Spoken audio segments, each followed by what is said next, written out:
உங்களுக்கும் இருக்கிறீர்கள். ஏனெனில் கிறிஸ்துவும் உங்களுக்காக பாடுபட்டு நீங்கள் தம்முடைய அடிச்சுவடுகளை தொடர்ந்து வரும்படி உங்களுக்கு மாதிரியை பின்வைத்து போனார். தேவனுடைய பரிசுத்த நாம ஸ்தோத்திரம் உண்டாவதாக. கர்த்தர் நமக்கு மாதிரியை பின்வைத்து போயிருக்கிறார். அடுத்தபடியாக கடவுளும் நம்முடைய இதில் பங்கு கொள்கிறார். எபிரேயர் 2:14.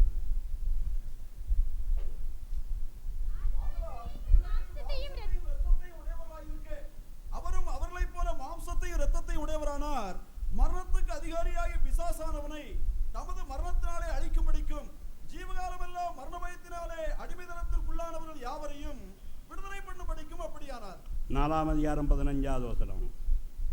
நம்முடைய பலவீனங்களை குறித்து பரிதபிக்க கூடாத பிரதான ஆசாரியர் நமக்கு இராமல் எல்லா விதத்திலும் நம்மை போல் சோதிக்கப்பட்டும் பாவம் இல்லாதவராய் இருக்கிற பிரதான ஆசாரியரே நமக்கு இருக்கிறார். நம்முடைய மாம்ச சரீரம் நம்முடைய ரத்தத்தை போல அவர் நம்மிலே பங்கு பெற்றார், நம்மில் சகோதரர் ஆனார். என்னுடைய சகோதரர் என்று சொல்லி கர்த்தர் சொல்லுகிறார். நாம் அவருடைய மாம்சமும் அவருடைய எலும்புமாக இருக்கிறோம். தேவனுடைய பரிசுத்த நாம ஸ்தோத்திரம் உண்டாவதாக. திருச்சபை என்று சொல்லப்படுவது மகா மேன்மையானது. எப்பொழுதும் கர்த்தருக்கு ஆராதனை செய்கிறோம். முன்னின்று நம்மோடு கூட சேர்ந்து அந்த ஆராதனை செய்கிறதும் நடத்துகிறவன் கர்த்தராகிய இயேசு கிறிஸ்துவே. இயேசு கிறிஸ்து அதாவது அவர் ஆராதனை செய்கிறார். பிதாவாகிய தேவனை ஆராதிக்கிறதுக்கு அவர் முன்னின்று மாதிரி காண்பிக்கிறார். நாம் அதை அப்படியே ஃபாலோ பண்ணுகிறோம், அதாவது பின்தொடர்ந்து செல்லுகிறோம். எபிரேயர் நிறுவம் இதில் நான் வாசிக்கிற பிரகாரம் 12 முதல் 6வது வாசிக்கலாம். 10வது வசனத்திலிருந்து வாசிங்க. எபிரேயர் 2:10.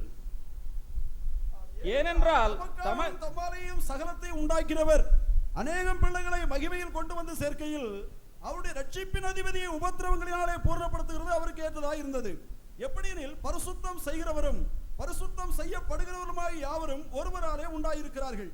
இது நிமித்தம் அவர்களை சகோதரன் என்று சொல்ல அவர் வெட்கப்படாமல் உம்முடைய நாமத்தை என் சகோதரருக்கு அறிவித்து சபை நடுவில் உம்மை துதித்து பாடுவேன் என்றும் தேவனுடைய பரிசுத்த நாம ஸ்தோத்திரம் உண்டாவதாக. வாசிங்க அடுத்த வசனத்தை. நான் அவரிடத்தில் நம்பிக்கையாய் இருப்பேன் என்றும் இதோ நானும் தேவன் எனக்கு கொடுத்த பிள்ளைகளும் என்றும் சொல்லி இருக்கிறார். தேவனுடைய பரிசுத்த நாம ஸ்தோத்திரம் உண்டாவதாக. வசனம் 12 நாம் வாசிக்கிற பிரகாரம் உம்முடைய நாமத்தை என் சகோதரருக்கு அறிவித்து சபை நடுவில் உம்மை துதித்து பாடுவேன் என்று இயேசு கிறிஸ்து சொல்லுகிறார். நம்முடைய சபை ஆராதனை நடைபெறும் பொழுது முன்னால் நின்று நம்மோடு கூட சேர்ந்து பாடி இந்த ஆராதனை செய்கிறது கர்த்தராகிய இயேசு கிறிஸ்து ஆகும். பழைய ஏற்பாட்டு மக்களை சகோதரர் என்று சொன்னதில்லை. பழைய ஏற்பாட்டு மக்களை பிதாவே பிதாவே என்று அழைத்ததில்லை. நான் அங்கே எல்லாரும் உம்முடைய பிள்ளையே நீர் எங்களுடைய பிதா என்று சில இடங்களில் கவியாக எழுதியிருக்கிறது. ஆனால் எங்கள் பிதாவே என்று அவர்கள் ஜெபிக்க மாட்டார்கள், ஜெபிக்கிறது இல்லை. புதிய ஏற்பாட்டின் பெரிய மகிமை என்றால் பிதாவே என்று ஜெபிக்கும்படி கர்த்தராகிய இயேசு கிறிஸ்து சொல்லிக் கொடுத்தார். நானும் என் பிள்ளைகளும் என்று சொல்லி கர்த்தர் சொல்லுகிறார். அவர்களை சகோதரர் என்று சொல்லி சொல்லுகிறார். சபை நடுவிலே, அதாவது மெய்யான ஆராதனை நடுவிலே இயேசு கிறிஸ்து நின்று பாடுகிறார். சபை நடுவில் உம்மை துதித்து பாடுவேன் என்றும் இதோ நானும் தேவன் எனக்கு கொடுத்த பிள்ளைகளும் என்று சொல்லி இருக்கிறார் என்பதாகும். இது சங்கீதத்திலே காணப்படுகிற தீர்க்க தரிசனம் இங்கே எடுத்து கையாளப்படுகிறது. தேவனுடைய பரிசுத்த நாம ஸ்தோத்திரம் உண்டாவதாக. அதனுடைய பயத்தோடும் பக்தியோடும் தேவனுக்கு ஆராதனை செய்ய நாம் ரொம்ப கவனமாக இருக்க வேண்டும். இந்த ஐக்கியம் என்று சொல்லப்படுகிறது மிக முக்கியமானதாகும். லூக்கா 2:14 நாம் வாசிக்கிற பிரகாரம் உன்னத்திற்கிற தேவனுக்கு மகிமையும் பூமியிலே சமாதானம் மனுஷர் மேல் பிரியம் உண்டாவதாக என்று சொல்லி சொன்னார். ஒரு மனிதன் ஞானஸ்நானம் பெறும் பொழுது இந்த தீர்க்க தரிசனம் நிறைவேறது. உன்னத்திற்கிற தேவனுக்கு மகிமை உண்டாகிறது, பூமியிலே சமாதானம் உண்டாகிறது, தேவனுடைய பிரியம் அவன் மேலே உண்டாகிறது. தேவனுடைய பரிசுத்த நாமம் மற்றபடி அந்த தீர்க்க தரிசனத்துக்கு தூதர்கள் பாடுன அந்த வார்த்தைக்கு அர்த்தமே இல்லாமல் இருக்கும். தானியேல் 9:24 இப்படி வாசிக்கிறோம். தானியேல் 9:24 மேசியா சங்கரிக்கப்படுகிற சம்பவத்தை பற்றி எழுதியிருக்கிறது. தமக்காக இல்லை, நமக்காக தான் அவர் சங்கரிக்கப்படுகிறார் என்று சொல்லி அங்கே எழுதப்பட்டிருக்கிறதற்காக நாம் தேவனை ஸ்தோத்தரிப்போமாக. நம்முடைய கர்த்தராகிய இயேசு கிறிஸ்து குறித்து இவ்விதமாக நாம் வாசிக்கிறோம். யாராவது வாசிக்கலாம். பாவங்களை தொலைக்கிறதற்கும் அக்கிரமத்தை நிவர்த்தி பண்ணுகிறதற்கும் நித்திய நீதியை வருவிக்கிறதற்கும் தரிசனத்தையும் தீர்க்க தரிசனத்தையும் முத்திரிக்கிறதற்கும் மகா பரிசுத்தமுள்ளவரை அபிஷேகம்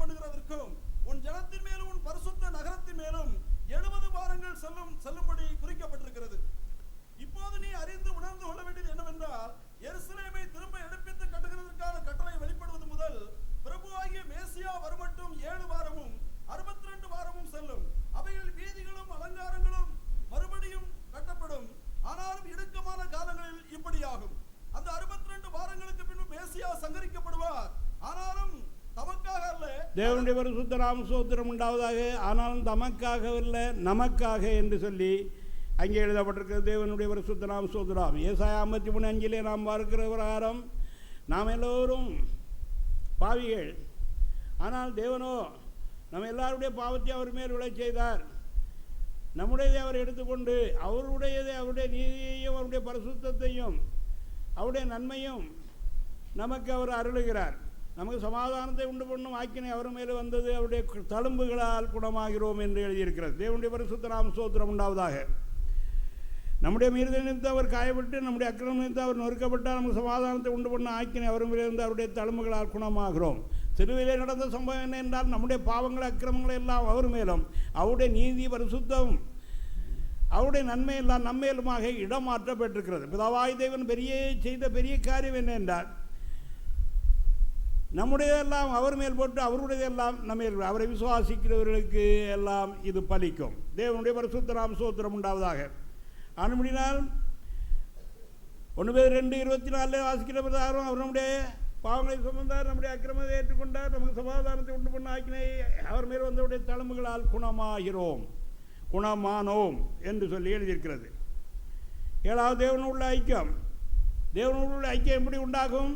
மனுஷரோடு எப்படி ஐக்கியம் உண்டாகும்? தேவனோடு உள்ள ஐக்கியம் நேர்கோடு, மனுஷரோடு ஐக்கியம் படுக்கை கோடு. இது சரியாக இருந்தால் இது சரியாக இருக்கும், இது சரியில்லை என்றால் கண்டிப்பாக குழப்பம்தான். தேவனுடைய பரிசுத்த நாம ஸ்தோத்திரம் உண்டாவதாக. நான் சரியாக இருக்கிறேன், எல்லோரும் கூட ஐக்கியம், எனக்கு எதிரி பகையாக ஒன்று இல்லை, அதாவது எனக்கு விரோதமாக எதுவும் செய்கிறா வைக்கிறாங்க எல்லாம் ஒன்றுமே கிடையாது. அதாவது நான் இப்போ ஊழியர் மாநாட்டில் சில ரகசியங்களை பேசிக்கிட்டு வருகிறேன். நான் சரியாக இருக்கிறேன், அதனால் எல்லாரோட சரியாக இருக்கிறேன். அவங்க உள்ளத்தில் என்ன பகிச்சு எனக்கு விரோதமாக சிந்திச்சு ஏதாவது பண்ணிக்கிட்டு இருந்தானா அதுக்கான தண்டனை அவங்க அடைவாங்க. எனக்கு அதுக்கு எந்த விதமான பாதிப்பும் இல்லை. தேவனுடைய பரிசுத்த நாம ஸ்தோத்திரம் உண்டாவதாக. ஆம், இதற்கு முதலாவது பாவ நிவர்த்தியாக வேண்டும். ஏசாயா 59:2 இதுதான். ரட்சிக்க விடாதபடி அவருடைய கை குறுகி போவதும் இல்லை, அவருடைய வல்லமை இல்லாமல் போவதும் இல்லை. நம்முடைய பாவங்களே நம்முடைய அக்கிரமங்களே தேவன் நமக்கு செய்யக்கூடாது அப்படி நமக்கு உதவி செய்ய அப்படி அப்படியே முகத்தை மறைக்கிறது. பாவ அறிக்கை, பாவத்தை விட்டு விடுதல் மூலமாக இரக்கம் கிடைக்கும், இரக்கத்தை பெறலாம். ஆதிசபை ஐக்கியத்தை வளர்ந்து பெருகிட்டு கூடி வருதலை அவர்கள் மிக முக்கியமாய் இன்றியமையாததாய் எண்ணினார்கள். தேவனுடைய பரிசுத்த நாம ஸ்தோத்திரம் உண்டாவதாக. தொப்பி என்ன அனுபவம். ஒரு ஆசிரமத்தில் ஒரு ஏழை சிறுவனை கொண்டு வந்து தாயார் சேர்த்தார். சேர்த்து கொஞ்ச நாள் கழித்து அந்த பையனை பார்க்க வந்தார். அவனுக்கு ஒரு துப்பியை கொடுத்து விட்டு போனார். ரொம்ப ஏழையாக இருந்து. அப்போ சபையிலிருந்து மேலதிகாரிகள், அதாவது அந்த சங்கத்தில் அந்த சொசைட்டியில் இருந்த மேலதிகாரிகள் வந்து இங்கே பார்த்தார்கள். அந்த பையன் ஒரு அழுக்கு தொப்பியை வச்சுருக்காதை முதல்ல அதை பிடிங்க, அதை தூர வீசுங்கன்னு அவனுடைய தொப்பியை எடுத்து ஜன்னல் வழியாக வெளியே போட்டு விட்டார்கள். எது அங்கே உள்ள வார்டன் இவர்கள்லாம். அந்த பையன் அது அங்கே கூட்டம் நடந்துக்கிட்டு இருந்த பிள்ளைகளுக்காக உபதேசம் கொடுக்கப்பட்டுக்கிட்டு இருந்த அந்த பையன் வெளியே போய் அந்த தொப்பியை எடுத்து கையில் வச்சுக்கிட்டு அழுதுகிட்டு இருந்தான். உடனே ஒரு அம்மா போய், நீ ஏன்ப்பா அழுகிற? இந்த தொப்பின்னா என்ன தொப்பி? இது எங்கள் அம்மா ரொம்ப ஏழை, அவங்க சேலையினால் இது பண்ணது, அதை எனக்கு மறக்க முடியல அப்படின்னா. கர்த்தராகிய இயேசு கிறிஸ்து நமக்காக கல்வாரி சிலுவையில் ரத்தம் சிந்தி மரித்தார், அடக்கம் பண்ண விட்டார்கள் தான். அதை நாம் மறக்க முடியாது. திருவிருந்தை ஆசிரியத்தில் ரொம்ப முக்கியப்படுத்த வேண்டும். ஐக்கியம். தேவனுடைய பரிசுத்த நாம ஸ்தோத்திரம் உண்டாவதாக. 1 Corinthians 15:25 வாசிக்கிறான்.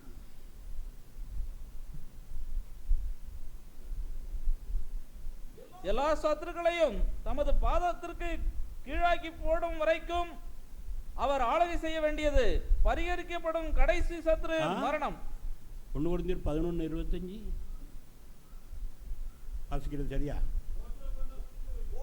பின்பு அவர் அந்தபடியே பாத்திரத்தையும் எடுத்து இந்த பாத்திரம் என் இரத்தத்தினாலாகிய புதிய உடன்படிக்கையாய் இருக்கிறது, நீங்கள் இதை பானம் பண்ணும் போதெல்லாம் என்னை நினைகூறும்படி இதை செய்யுங்கள் என்றார்.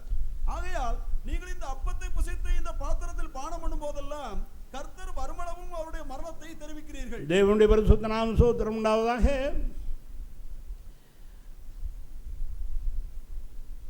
பாவம் செய்தது நாம் தண்டனை அடைகிறது கிறிஸ்து. பாவம் செய்கிற நாம் தான் தண்டனை அடைந்து நரகத்துக்கு போக வேண்டும், சிலுவை அறையப்பட வேண்டும். ஆனால் பிதாவாகிய தேவன் யாராவது ஒருவர் இவர்களுக்காக தன்னை பலி செலுத்தினான், இவர்களை எல்லாம் மன்னித்து விடுகிறேன் என்றார். குமாரன் நான் அவர்களுக்காக பலி செலுத்துகிறேன் என்று சொல்லி தன்னை ஒப்பு கொடுத்தார். ஹல்லேலூயா! தேவனுடைய பரிசுத்த நாமம் ஸ்தோத்திரம் உண்டாவதாக. அந்த ஏழை சிறுவன், எங்கள் அம்மா சொன்னாங்க, இந்த தொப்பியை நினைக்கும் பொழுதெல்லாம் என்னை நினச்சிக்காப்பான்னு சொல்லியிருக்கிறாங்க, அதனால் இந்த தொப்பி எனக்கு வேணும்னு சொல்லி சொன்னாங்க. அதனால் அந்த தொப்பியை அனுபவித்து விட்டார்கள், தொப்பியை வைத்து கொண்டார்கள். நாம் எவ்வளோ அதிகமாக நம்முடைய இறைவனை மையப்படுத்த வேண்டும், நாம் கர்த்தரை ஸ்தோத்தரிக்க வேண்டும் என்பதை நாம் அறிந்திருக்கிறோம்.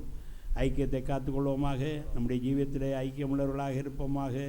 கிறிஸ்துவ ஐக்கியம் மிக முக்கியமானது. இப்படி கிறிஸ்தவர்கள் ஒருவர்கள் கொடுக்கல் வாங்கல், துன்பத்திலே இன்பத்திலே பங்கு பெறுகிறது, அவர்களுக்காக கரிசனை எடுக்கிறது. விதமான ஒரு ஆவியின் ஏக்கம் சபையில் இருக்கிறது.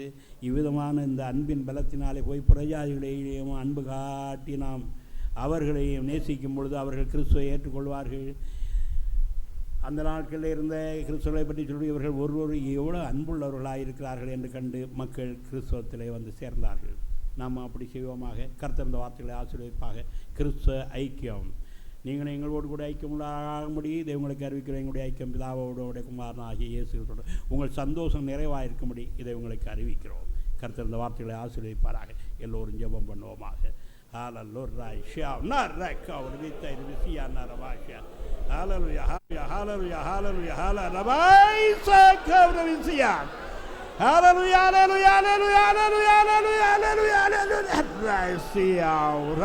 இந்த ஒழுங்கு செய்ததற்காக நமக்கு ஸ்தோத்திரம் தருகிறோம் ஆண்டவரே. அல்லேலூயா, அல்லேலூயா. உலகம் அனைத்திலுமால் முன்குறிக்கப்பட்ட மக்கள் எல்லாரும் ஒரே சரீரமாக இணைய வேண்டும் என்று விரும்பி இருக்கிற விருப்பத்தை நிறைவேற்ற போறதற்காக நமக்கு ஸ்தோத்திரம் தருகிறோம். அல்லேலூயா. கர்த்தாவே, எங்களுடைய ஐக்கிய பிதாவோடு குமாரனாகிய இயேசு கிறிஸ்துவோடு இருக்கிறது. நீங்களும் எங்களோடு ஐக்கியமாக இருக்க வேண்டும் என்று நாங்கள் கண்டும் கேட்டும் இருக்கிறவர்கள் உங்களுக்கு அறிவிக்கிறோம். உங்களுடைய சந்தோஷம் நிறைவாக இருக்கும்படி உங்களுக்கு எழுதுகிறோம் என்று எழுதியிருக்கின்றபடி நாங்கள் நிறைந்த சந்தோஷம் உண்டாக இருக்க வேண்டும் என்பதற்காக ஐக்கியத்துக்குள்ளே கொண்டு வந்ததற்காக நமக்கு ஸ்தோத்திரம் தருகிறோம். அல்லேலூயா. கர்த்தாவே, ஐஸ்வரியவான்களும் அறிவாளிகளும் கலங்கி தவித்து கண்ணீர் வடித்துக் கொண்டிருக்கிற கடைசி நாட்களிலே நாங்கள் மிகுந்த சந்தோஷம் உள்ளவர்களாக வாழ வேண்டும் என்பதற்காக எங்களுக்காக செய்திருக்கிற தெய்வீக உறவுக்காக நமக்கு ஸ்தோத்திரம் தருகிறோம். அல்லேலூயா. கர்த்தாவே, இந்த தெய்வீக ஐக்கியத்துக்குள் வர வேண்டிய மக்கள் வெளியில் ஏராளமானவர்கள் உண்டு ஆண்டவரே. அவர்களை கொண்டு வந்து சேர்ப்பேன். அப்பொழுது ஒரே மந்தை ஒரே மேய்ப்பெருமாகும் என்று சொன்ன தேவனே நமக்கு ஸ்தோத்திரம். அல்லேலூயா. உலகம் அனைத்திலும் உள்ள தேவ ஜனங்களை ஒரே மந்தைக்குள்ளாக்கி ஒரே மேய்ப்பெருக்குள்ளாக்கி கர்த்தாவே நம்முடைய தயவுள்ள சத்தத்தை நிறைவேற்ற போறதற்காக நமக்கு ஸ்தோத்திரம் செலுத்துகிறோம். நாங்கள் எல்லாரும் ஒன்றாக இருக்கிறோம், ஒரே சரீரமாக இருக்கிறோம் என்பதை மறுபடியும் நிறைவு கூற வேண்டும் என்பதற்காக கர்த்தாவே திருப்பதி எங்கள் மத்தியில் ஆயத்தப்படுத்தி இருக்கிறதற்காக ஸ்தோத்திரிக்கிறோம். அல்லேலூயா. எங்களை சந்தித்திருக்கிறபடி நான் உமக்கு ஸ்தோத்திரம். ஸ்தோத்திரம் ஆண்டவரே. அல்லேலூயா, அல்லேலூயா. நாங்கள் என்னென்ன செய்ய வேண்டும் என்று விரும்பி இருக்கிறதோ அதை செய்யும்படியான உணர்வுகள் எல்லா உள்ளங்களிலும் உண்டாகட்டும் ஆண்டவரே. அல்லேலூயா. அவனே இந்த ஆராதனையுடைய மகிமை இறங்கி இருந்ததுக்காக ஸ்தோத்திரம். இந்த ஆராதனை நடத்தி கொண்டிருக்கிறதுக்காக ஸ்தோத்திரம். அல்லேலூயா. தலைமை நீர் உலகம் அனைத்திற்கு வெளிப்படுத்த போவதற்காக ஸ்தோத்திரம். மலையின் மீது இருக்கிற பட்டணம் மறைந்திருக்க மாட்டாது என்று சொன்னது போல உலகம் அனைத்திற்கும் திருச்சபை வெளிப்படுத்த போவதற்காக ஸ்தோத்திரிக்கிறோம். அல்லேலூயா. பெரிய காரியங்களை செய்யும். தொடர்ந்து ஆராதனை ஆசீர்வாதமாக நடத்தி முடித்து தந்தர வேண்டும் என்று இயேசு கிறிஸ்துவின் நாமத்தில் வேண்டுகிறோம். பரிசுத்தமுள்ள பரமபிதாவே, ஆமென். ஆமென். ஹல்லேலூயா, ஹல்லேலூயா, ஹல்லேலூயா, ஹல்லேலூயா. தேவனுடைய பரிசுத்த நாமம் ஸ்தோத்திரம் உண்டாவதாக.